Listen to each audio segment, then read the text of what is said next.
Laura had always believed that she and Jason were one of the lucky couples. They met during their final year of college, both ambitious, thoughtful, and quietly intense in their own ways. Jason was the type of man who didn't speak unless he had something meaningful to say.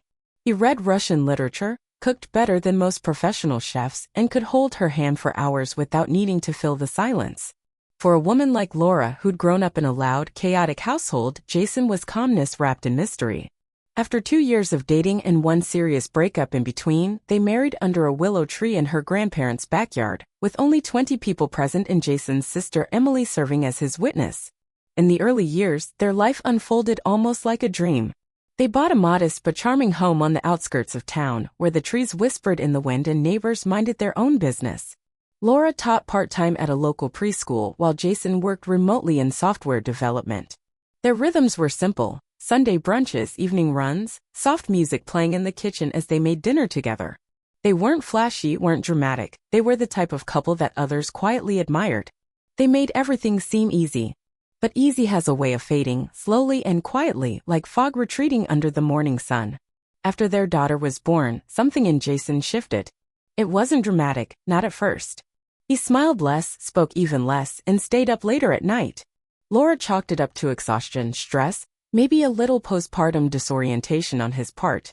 He wasn't cruel or cold, but he was distant. He began canceling their date nights. He stared at his phone more during dinner. When she reached for his hand in bed, he'd hold it, but without the warmth he used to give so freely. Laura told herself it was normal. Marriage went through phases, didn't it? People drifted a little and then found their way back. Still, something in her had begun to ache, a low, slow-burning loneliness that was hard to admit. She missed him. Not just the man she married, but the version of herself she felt when she was with him. The one who laughed more, who felt adored, who felt seen. Emily still came by occasionally, bringing little gifts for their daughter and wine for their evenings. She was radiant as ever, her energy as playful and magnetic as Laura remembered. She'd always had a very tactile relationship with Jason, squeezing his arm when she laughed, brushing crumbs from his shirt, ruffling his hair like they were still kids. Laura had noticed it even before they married, but she'd told herself it was just how some siblings were. She didn't have a brother, so maybe she didn't understand. Lately, though, those small touches stuck with her longer. Emily sitting too close on the couch. The way Jason's body stiffened, not in discomfort, but as if he were trying too hard to act natural. It was subtle, almost imperceptible. But Laura had learned to notice the quiet things. She brought it up once offhandedly, joking that maybe Emily had a little crush on her brother. Jason had laughed, then gotten strangely quiet. He'd said she was reading too much into things, that families were just different. That she shouldn't be so paranoid. The word stung more than it should have. She wasn't paranoid. She was observant. But she let it go. At least she tried.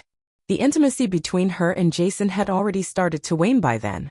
At first it was small, a skipped kiss, a turned back in bed. But over time, the distance grew into a kind of wall. There were no fights, no shouting. Just avoidance.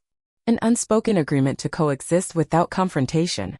Whenever she brought up going away for the weekend or rekindling their connection, Jason would say they were too busy, that it wasn't a good time, that they'd do it later. Later never came.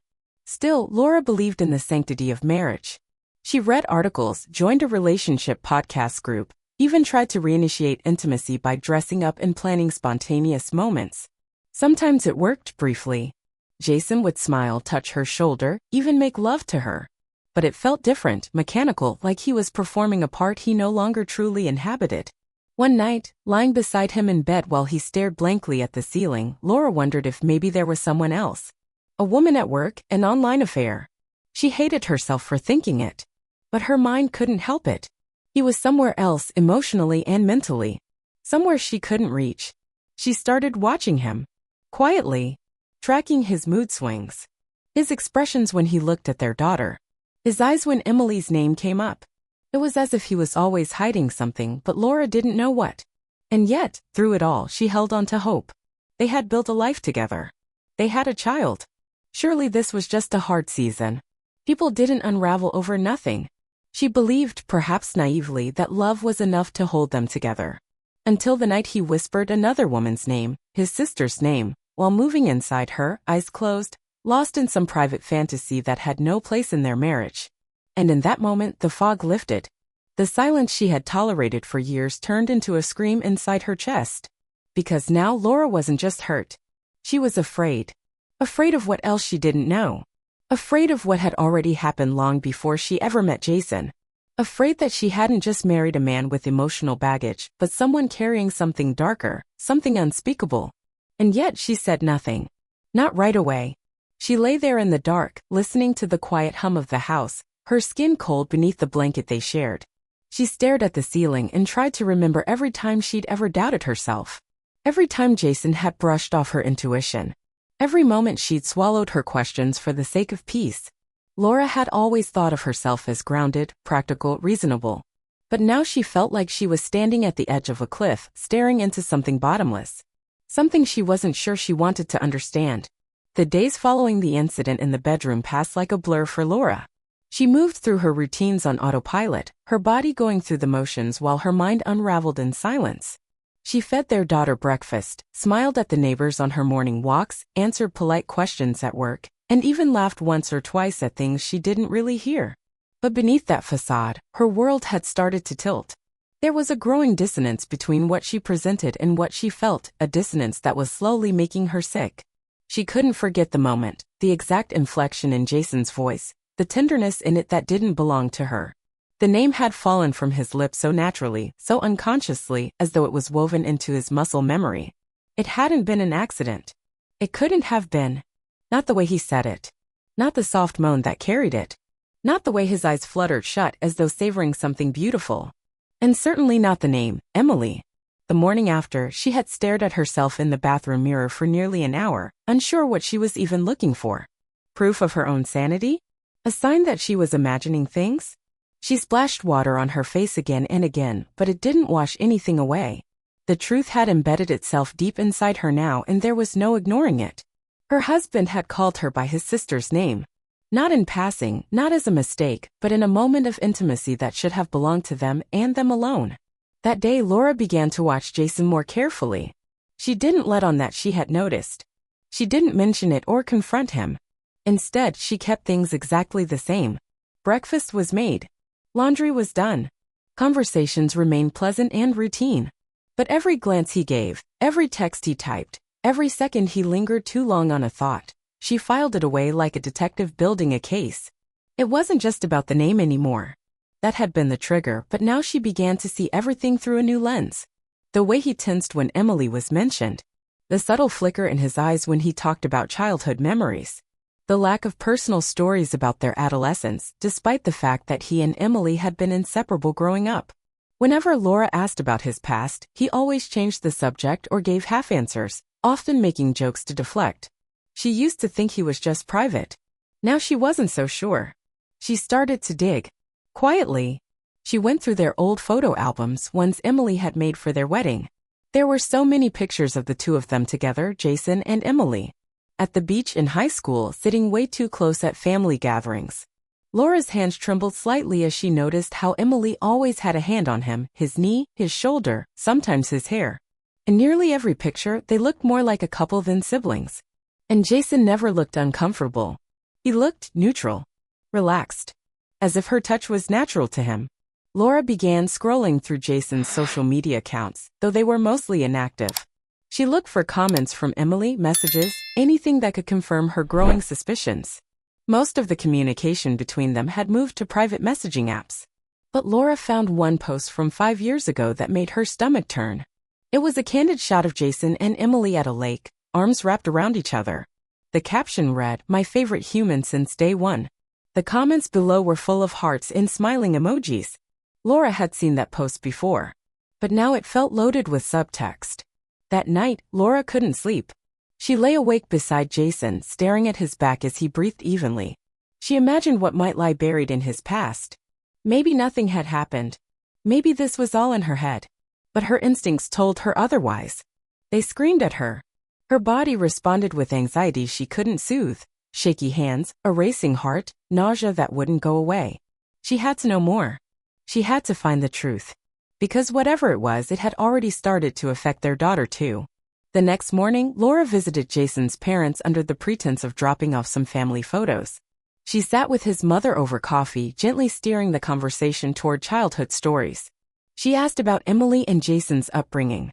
Jason's mother chuckled and called them inseparable, said they used to sleep in the same bed during storms well into their teens, shared everything, even secrets. When Laura asked if that ever worried her, the woman waved it off, saying it was just how close siblings could be. Laura smiled and nodded, pretending it made sense. But her insides twisted with unease. As she left the house, she noticed an old photo on the hallway wall, one she hadn't seen before. It was Jason and Emily, no older than 16, standing together in a forest clearing, holding hands. Not side by side, not linked casually. Fingers interlaced. Eyes locked. And that look. It wasn't the way siblings were supposed to look at each other. Not with that intensity. Not with that softness. Laura stood in front of the photo for a long time, then turned and walked out the door without saying goodbye. Back home, she felt the full weight of what she was carrying. It was no longer just a name. It was a question, a possibility, a buried wound in their family's history. Something had happened. Or was still happening. And she was alone in knowing it. Her hands shook as she poured herself a glass of water. The air in the house felt different now, thicker, colder. Her own home no longer felt safe. She started to replay every interaction she'd ever witnessed between them. Every joke Emily had made about how no woman would ever be good enough for Jason. Every moment Jason flinched when Laura mentioned family therapy. Every subtle, strange moment that hadn't made sense until now. Still, she said nothing. Not yet. Laura's growing suspicion became a quiet obsession. She no longer trusted anything at face value, not Jason's words, not his actions, not even the rhythms of their daily life. Everything began to feel curated, polished, artificial. She watched how he carried himself in the kitchen, how his voice softened when Emily texted, how he sometimes hesitated before answering innocent questions. It was subtle, but it was there, like the sound of a dripping faucet in the dead of night, unseen but impossible to ignore. One afternoon, while Jason was at work and their daughter was napping, Laura found herself in the guest room, standing before the closet. This was where Jason kept old keepsakes, documents, and things he claimed he didn't need but couldn't throw away. She opened boxes one by one, searching without knowing exactly what she hoped to find. She wanted something definitive, something that would make her feel either validated or delusional. In one of the boxes, hidden under old college notes and receipts, she found a journal. It was a simple, unmarked notebook, the kind someone might carry around for sketches or random thoughts. The first few pages were mundane, grocery lists, workout routines, thoughts about work. But as she flipped further, the tone shifted. There were entries written in moments of raw emotion, filled with longing and frustration. She recognized Jason's handwriting.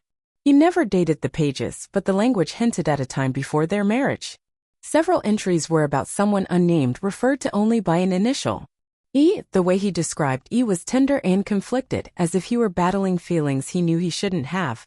He wrote about dreaming of her, about feeling confused, about a night at the lake when they lay on the dock staring at the stars, touching hands, breathing in sync. One entry mentioned she said she'd never tell anyone. That it was just between us. But it didn't feel like nothing. It felt like a beginning I wasn't allowed to have. Laura's chest tightened as she read. There was no explicit confession, but the intimacy, the secrecy, the emotional weight, it all pointed to Emily. She felt like the floor had shifted beneath her. Laura closed the journal and sat in silence for nearly an hour, her mind swimming with implications. If Jason had loved Emily, not platonically, not protectively, but in that forbidden, unspoken way, then everything about their life was a lie built on suppression. She remembered the strange silence that had surrounded Emily's engagement last year. Jason had been moody for weeks, withdrawn and irritable. At the time, he claimed it was work stress. Now she wasn't so sure. Had he been mourning something? A fantasy? A lost opportunity? The memories kept resurfacing. A Christmas party where Emily had drunk too much and pulled Jason aside for a long, hushed conversation. A family barbecue where Laura had found them laughing alone in the garage, their expressions too serious when she entered.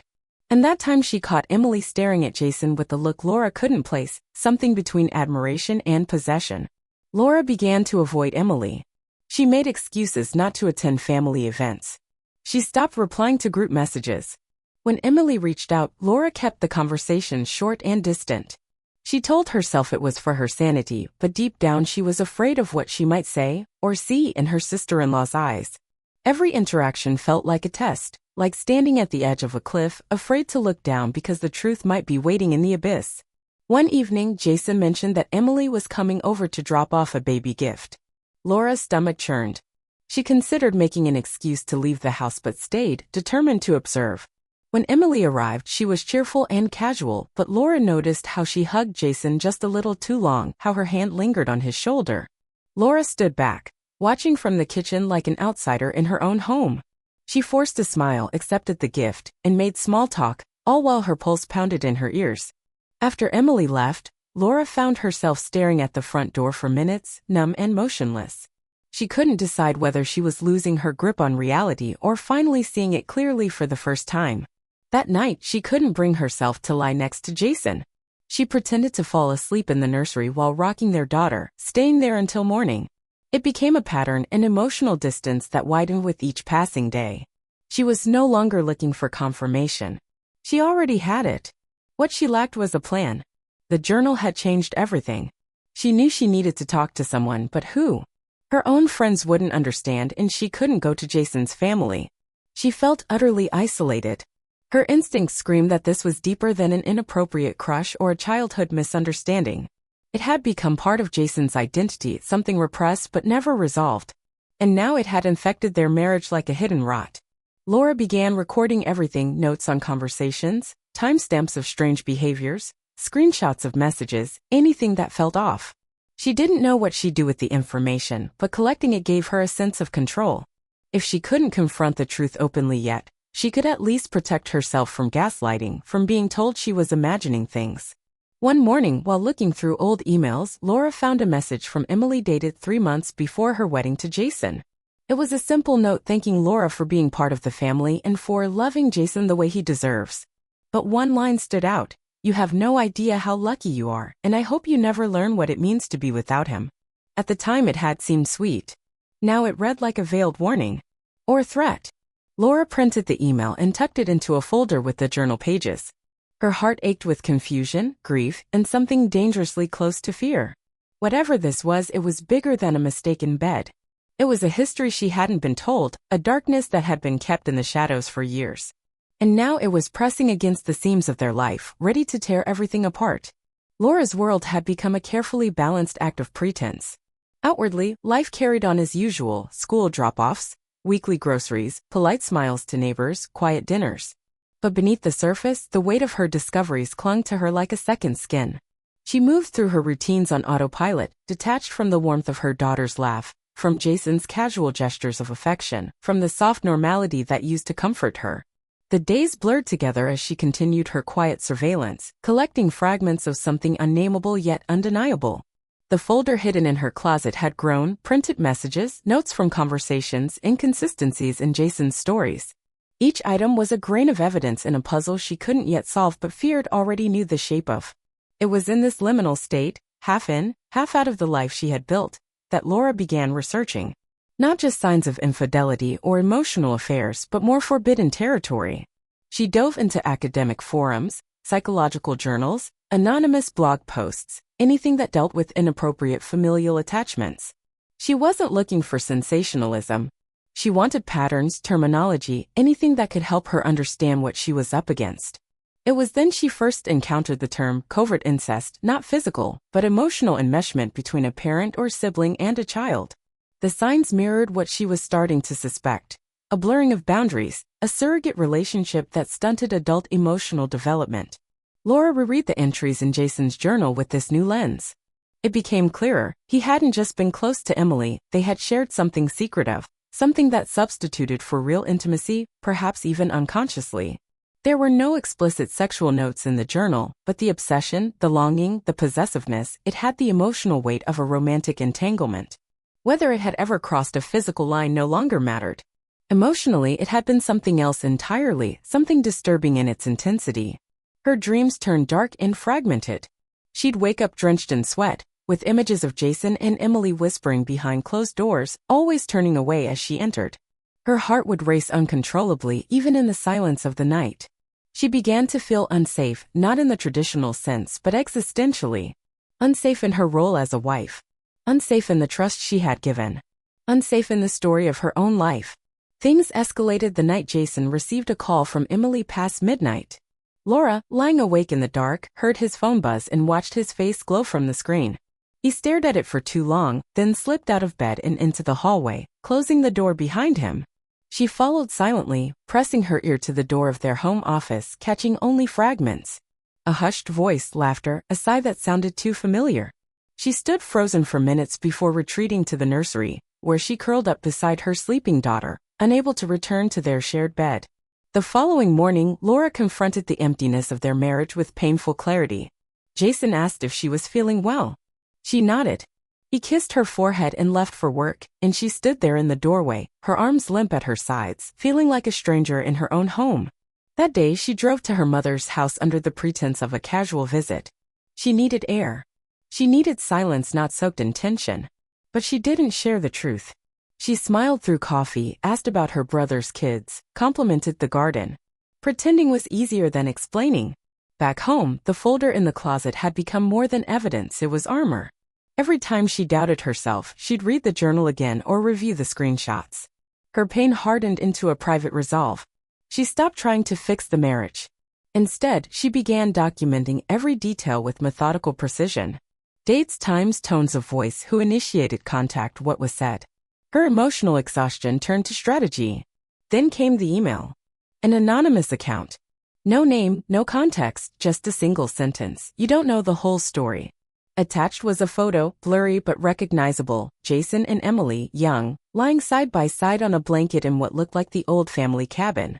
His hand was resting on her stomach, fingers slightly curled, her eyes closed, a smile on her lips. It wasn't pornographic. But it was intimate, unmistakably so. Laura stared at it for hours. She tried to convince herself it meant nothing, that it could be explained. But she knew better. She printed the photo and added it to the folder, her hands trembling as she slid it into the sleeve. This was the turning point. She couldn't pretend anymore, not even to herself. Whatever Jason and Emily shared, it was more than a fleeting, adolescent bond. It was something alive, something hidden in the architecture of their family, rooted so deeply it had warped the very foundation of their relationships. In the days that followed, Laura began pulling away in more noticeable ways. She stopped cooking dinner. She stopped responding to Jason's casual texts. She let his questions fall unanswered, his attempts at affection land on cold silence. Jason noticed but didn't press. Perhaps he assumed it was postpartum stress or general fatigue. But Laura saw the flicker of unease in his eyes. He was beginning to sense the shift, even if he didn't yet understand its source. Then, one evening, Laura checked the shared family laptop while Jason was outside grilling. She had never snooped before, but now it felt necessary. His browser history was too clean. No recent searches, no saved passwords. But in the trash folder of an old email draft, she found a letter, half-written, unsent. Addressed to E. It was fragmented, like a journal entry more than a message. He wrote of guilt. Of a connection he never fully understood. He wrote of boundaries that blurred because no one ever told us it was wrong. He wrote of missing her, not in a sexual way, but something deeper, something primal. He wrote, I see her in our daughter's eyes and I wonder what that means. Maybe I'm broken. Laura shut the laptop and sat still, heart pounding. That sentence echoed inside her like a scream in an empty hall. Maybe I'm broken. It explained everything and nothing. Was it an apology? A confession? A warning? She didn't know. All she knew was that she couldn't unknow what she had seen, couldn't unsee what had been laid bare. Jason was no longer just her husband. He was the keeper of a secret so dark it had begun to hollow out the core of their lives. In the quiet that followed, Laura began planning her exit, not a dramatic confrontation, not an explosive fight, but a slow and deliberate extraction from a life that no longer felt real. Her love had curdled into something colder, sharper, a survival instinct. She would leave not just for herself, but for her daughter, to protect her from whatever invisible sickness had rooted itself in their home. And so with each quiet evening, each empty smile, each unspoken truth, Laura drew closer to the moment she would finally step away. Laura moved through the days like a ghost in her own home, silent and calculating, gathering pieces of her life and carefully placing them in mental boxes, preparing for the moment she would finally sever ties. The warmth that once defined their household had long since turned to something brittle and fragile, and she no longer tried to patch the fractures. She had stopped asking Jason questions, not because she trusted him, but because she already knew the answers, and hearing them aloud would only deepen the wound. Every interaction was a performance now, choreographed to maintain the illusion of normalcy until she was ready to dismantle it entirely. She had begun researching divorce in secret, not only the logistics but the psychology of it. She read articles written by women who had lived through betrayals that mirrored her own in ways that chilled her. She reached out to a lawyer under the pretense of asking for a friend. She began storing cash in an old shoebox beneath the false bottom of her closet drawer. And while she had not yet made a formal move, she was mentally, emotionally, and strategically detaching from Jason one threat at a time. Yet even with her resolve growing stronger, Laura struggled with the quiet guilt that surfaced in the quietest moments, when folding her daughter's clothes, when loading the dishwasher, when staring too long at the family photos still displayed on their walls. She wondered if she was being paranoid, if her suspicions, though grounded in evidence, were still just shadows, events and gestures that she had interpreted through a lens warped by fear. But then she would look at the photo of Jason and Emily from that old summer, or reread the journal entry about the dock under the stars, and she would remember. This wasn't a misunderstanding. This was a breach of something fundamental. One late afternoon, Laura received an invitation to a family dinner hosted by Jason's parents. Emily would be there, of course. Laura stared at the message, her hands clammy. Every nerve in her body told her not to go, but something deeper, a darker instinct, urged her to say yes. She needed to see them together again. Not from behind a screen or in faded photographs, but live, real, unguarded. If there was still something unspoken between them, she wanted to witness it. Not because she needed more proof, but because she wanted to be sure she would never doubt herself again. She spent the hours before the dinner preparing with deliberate care. Not to impress, but to project control. She wore a simple black dress, understated makeup, and tied her hair back to keep it from falling into her face. She practiced her smile in the mirror until it no longer looked like a mask. When they arrived, Jason walked in ahead, oblivious to the turmoil he trailed behind him. Laura watched him greet Emily with a warm hug, one hand pressed between her shoulder blades, fingers resting too long. Emily smiled, radiant and effortless, but Laura could see something behind her eyes, a flicker of tension, the slightest hesitation before she turned to Laura with a cheerful greeting. Throughout the evening, Laura watched them like a scientist observing a case study. She noticed the subtle synchronicity of their movements, the way they both reached for the bread at the same time, the way Jason filled Emily's wine glass before Laura's, the way Emily laughed too loudly at one of his jokes. It was all plausible. All deniable. But Laura saw it. She saw the current of something unsaid, something ancient and rooted, pass between them like a private signal. Later in the evening, when most of the family had gone out to the patio, Laura lingered in the kitchen alone with Emily. The silence was dense, almost aggressive. Laura could feel her heartbeat in her throat. Emily wiped down the counter with slow, methodical strokes, avoiding eye contact. Laura didn't speak. She didn't need to. The silence itself was a confrontation. Emily finally looked up, and in that one glance, Laura saw it all: guilt, fear, and something else. Defiance. They didn't speak a single word. But the truth was louder than language. After that night, Laura knew she would never be able to forgive. Not Jason, and not herself if she stayed. The emotional threat connecting him to Emily wasn't just inappropriate, it was parasitic. It had consumed his ability to truly bond with anyone else, and Laura had become collateral damage in that emotional entanglement. She felt herself slipping into a quiet rage, a grief so profound it no longer made her cry but instead settled into her bones like lead. The days that followed were filled with a strange calm. She stopped hiding her coldness from Jason. She stopped pretending to be okay. She responded to his attempts at conversation with clipped answers, no longer concerned with how it might look. When he asked if something was wrong, she told him she was just tired. And he believed her or chose to. Either way, it gave her more space to move silently toward her exit. She began making copies of important documents, birth certificates, bank account numbers, insurance policies. She moved a few of her own clothes and toiletries to a small storage unit she rented under a different name. She met with a financial advisor who guided her on securing her own account. She arranged childcare under the guise of a backup plan for emergencies. Every action was deliberate, measured, like laying bricks to a hidden exit only she could access. But even as she built her path out, the emotional toll took its price. She found herself withdrawing from friends, growing less patient with her daughter, and losing sleep to recurring nightmares where Jason and Emily stood behind her, whispering in a language she couldn't understand, their eyes vacant and glassy. She woke with a hollow ache in her chest, the kind that made breathing feel like effort. Still, she carried on, moving toward freedom one quiet decision at a time. One afternoon, while folding laundry, Laura found one of Emily's scarves in the back of a drawer, left from a visit months ago, maybe longer. It smelled faintly of lavender. She held it in her hands for several seconds before placing it in a trash bag. It wasn't just a scarf anymore, it was a relic of a lie she could no longer afford to keep. She didn't tell Jason she had hired a therapist, but she did.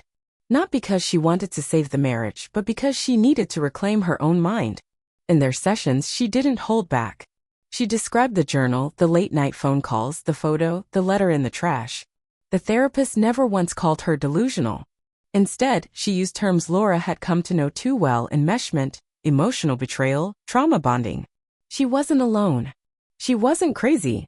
She had been gaslit by the very person who claimed to love her, and now she was done playing that role. By the end of that week, Laura knew exactly when she would leave. She circled the date on her private calendar, not the date of a confrontation, but the date of departure. She would tell him after she was already gone. Not as revenge, but as protection. She didn't trust his reactions. She didn't trust his loyalty to reality. She didn't even trust his version of the past anymore. She would go silently, taking her daughter, her documents, her folder of truth, and her bruised but unbroken resolve. In the stillness of that decision, Laura finally felt something she hadn't in months. Peace. Not because it would be easy, but because it would be hers. Laura waited until the morning sun had begun to filter through the curtains before moving. It was a Tuesday, an ordinary day to everyone else. To Jason, it was just another workday. But to her, it was the day she would finally walk away from the life she had tried to preserve for far too long. She had rehearsed every step of this morning dozens of times in her mind, not for the sake of theatrics but for the sake of control. There would be no shouting, no accusations, no final dramatic reveal. Just silence, precision, and departure. She dressed quietly, chose comfortable clothing, packed her daughter's things the night before, and placed her folder of evidence into a weathered leather bag she had owned since college, one of the few things that still felt purely hers. Jason was in the shower when she carried their daughter out to the car. The toddler was sleepy, nestled in a blanket with a stuffed rabbit in her arms, unaware of the storm her mother had navigated for months. Laura had thought about leaving a note, but in the end, she decided against it. She didn't owe Jason an explanation, not after everything he had failed to admit or confront. She left the house key on the kitchen counter beside his coffee mug and walked out the door, closing it gently behind her. The click of the lock echoed in her bones like the final beat of a funeral march. She drove without music, without distraction, letting the silence settle around her like a protective shell. The city blurred past the windshield in streaks of gray and green. Every intersection, every familiar road sign, felt like another step further from the lie she had lived inside for too long.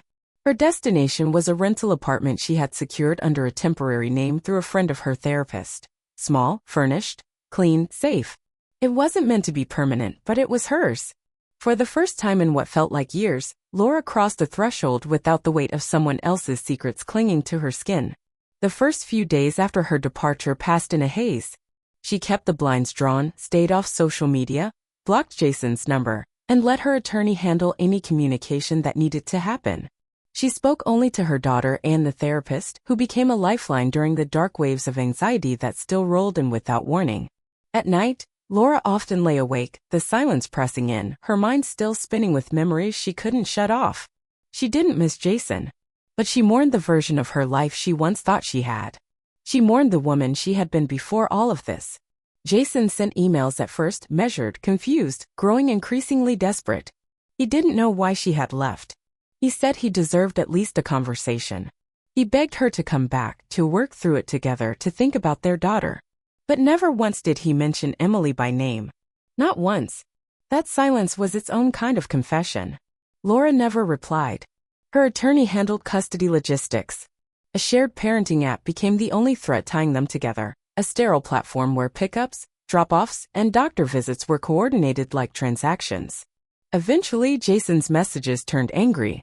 He accused her of overreacting, of destroying their family over a misinterpretation, of making decisions based on paranoia. He denied everything, of course, but the words felt hollow, reactive. Laura didn't need his validation. She had seen the truth in too many places: his journal, The photo, the late-night phone calls, the unsent letter, the way he looked at his sister like she was something irreplaceable. His reality was not hers anymore, and she no longer needed him to acknowledge her pain to believe in it. One afternoon, about 2 weeks after she left, Laura received an envelope in her mailbox without a return address. Inside was a photograph of Jason and Emily as teenagers, this one more intimate than the last. They sat closely on a dock, wrapped in a blanket, foreheads touching. It wasn't sexual, but the emotion captured in the image was unmistakable, tender, protective, and too familiar. On the back was a single sentence, scrawled in ink that looked aged and uneven, "It wasn't just you." Laura sat on the couch for hours after finding that photo, her daughter napping in the other room. She studied the image until her eyes blurred, trying to reconcile what she saw with the man she had married. The message, whoever had sent it, felt like a strange sort of vindication, a final puzzle piece offered anonymously from someone who must have known. She added it to the folder without ceremony. Healing didn't come all at once. It wasn't linear, wasn't dramatic. It came in strange moments, a day without crying, the first time she laughed again, her daughter's arms wrapping around her neck, warm and safe. It came when she stopped waking in panic, when she stopped replaying the night Jason whispered another woman's name in the dark. It came in therapy sessions, where she slowly began to understand that some truths didn't need proof to be valid, that her instincts had been right all along. She didn't speak publicly about what had happened. She didn't destroy Jason's reputation. She had no interest in revenge. What she wanted was peace, distance, and a future untainted by lies. She focused on building a new routine, mornings filled with park visits and story time, evenings filled with quiet, simple meals and the steady hum of calm. She took a part-time job doing freelance editing, something she had once loved and long ago set aside. She began to feel whole again, not because the past no longer hurt, but because it no longer owned her. Emily eventually reached out through a mutual acquaintance, a vague request to meet for coffee. Laura declined. There was nothing left to say. No confrontation, no conversation could undo the years of blurred boundaries and silent betrayals. Emily's role in Jason's life had always overshadowed everything else, and Laura had no desire to untangle a dynamic that had never been hers to fix.